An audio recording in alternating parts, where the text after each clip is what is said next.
അപ്പം നമുക്കിന്നൊരു അടിപൊളി സ്റ്റാമ്പൊക്കെ എങ്ങനെയാണ് തയ്യാറാക്കുന്നതെന്ന് നോക്കിയാലോ? അപ്പോൾ അതിന് വേണ്ടിയിട്ട് ഞാനിവിടെ യൂസ് ചെയ്യുന്നത് ഫോം ഷീറ്റാണ് ട്ടോ. അപ്പോൾ ഒരു ഫോം ഷീറ്റ് എടുത്തു. എന്നിട്ട് അതിൻ്റെ അകത്തേക്ക് നമുക്ക് വേണ്ട ഒരു ഡിസൈൻ വരച്ചെടുക്കുകയാണ്. അപ്പം ഞാനൊരു ലീഫിൻ്റെ ഒരു ചെറിയൊരു ബ്രാഞ്ച് പോലെ വരച്ചിട്ട് അതിൻ്റെ അകത്ത് ലീവ്സ് വരുന്ന പോലെയാണ് കൊടുക്കുന്നത് ട്ടോ.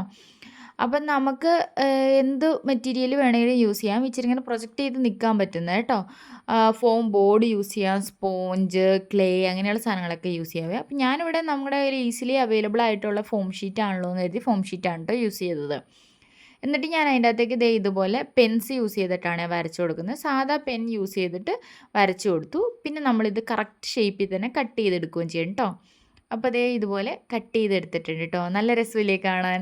എന്നിട്ട് ഇതിനിപ്പോൾ നമുക്കിങ്ങനെ പിടിച്ച് ചെയ്യാൻ പാകത്തിന് എന്തെങ്കിലും സാധനം വേണം. അപ്പോൾ നമുക്ക് പേപ്പർ റോൾ ചെയ്തിട്ട് അതിൻ്റെ അകത്തോ എന്തിലാന്ന് വെച്ചാൽ ഒട്ടിച്ച് കൊടുക്കാവേ. ഇല്ല എന്തെങ്കിലും കുപ്പിയുടെ ബാക്കിലോ എന്തെങ്കിലും ബോക്സിൻ്റെ ഫ്രണ്ടിലൊക്കെ ഒട്ടിച്ച് കൊടുത്തിട്ട് നമുക്ക് ചെയ്യാം. അപ്പം ഞാനിപ്പോൾ യൂസ് ചെയ്തത് ഒരു ജാറിൻ്റെ അടപ്പാണ് ട്ടോ. എന്നിട്ട് ഞാൻ അതിൻ്റെ മുകളിലേക്ക് ജസ്റ്റ് ഒന്ന് സ്റ്റിക്ക് ചെയ്ത് കൊടുത്തു. അപ്പോൾ അതവിടെ ഇരിക്കും.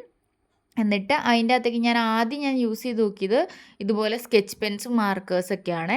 അപ്പോൾ അത് യൂസ് ചെയ്യുമ്പോൾ റിസൾട്ടൊക്കെ ഇങ്ങനെയാണ് വരുന്നത്. അത്ര ബ്രൈറ്റ് ആയിട്ടുള്ളൊരു കളർ ഷെയ്ഡ് കിട്ടിയില്ല കേട്ടോ. കാരണം എന്താണെന്ന് വെച്ച് കഴിഞ്ഞാൽ ഇത് ഞാൻ വരച്ച് കഴിഞ്ഞിട്ട് അടുത്തത് ലാസ്റ്റിലേക്ക് വരുമ്പോഴത്തേക്കും അത് ഡ്രൈ ആയി പോവുമായിരുന്നു. അപ്പോൾ പിന്നെ ഞാൻ അക്രിലിക് കളേഴ്സ് യൂസ് ചെയ്ത് നോക്കി. അക്രിലിക് കളേഴ്സ് യൂസ് ചെയ്ത് കഴിഞ്ഞപ്പം എനിക്ക് നല്ലൊരു ബെറ്റർ റിസൾട്ട് കിട്ടി ട്ടോ. അപ്പം ഞാൻ നിറയെ അങ്ങോട്ടും ഇങ്ങോട്ടൊക്കെ നിറച്ചിങ്ങനെ ചുമ്മാ ഒരു പേപ്പർ നിറച്ച് പ്രിൻ്റ് എടുത്ത് വെച്ചേ. അപ്പം ഞാൻ അതുപോലെ ചെയ്തൊരു ഹേർട്ടാണ്. എന്നിട്ട് ഞാൻ ദേ ഇതുപോലെ ഒരു ബോർഡറൊക്കെ ആയിട്ട് കൊടുത്തു. അപ്പോൾ വീഡിയോ ഇഷ്ടപ്പെടുവാണെങ്കിൽ ലൈക്ക് ചെയ്യാനും ഷെയർ ചെയ്യാനും കമൻറ്റ് ചെയ്യാനൊന്നും മറക്കില്ല. അപ്പോൾ അത്രേ ഉള്ളൂ. Bye bye.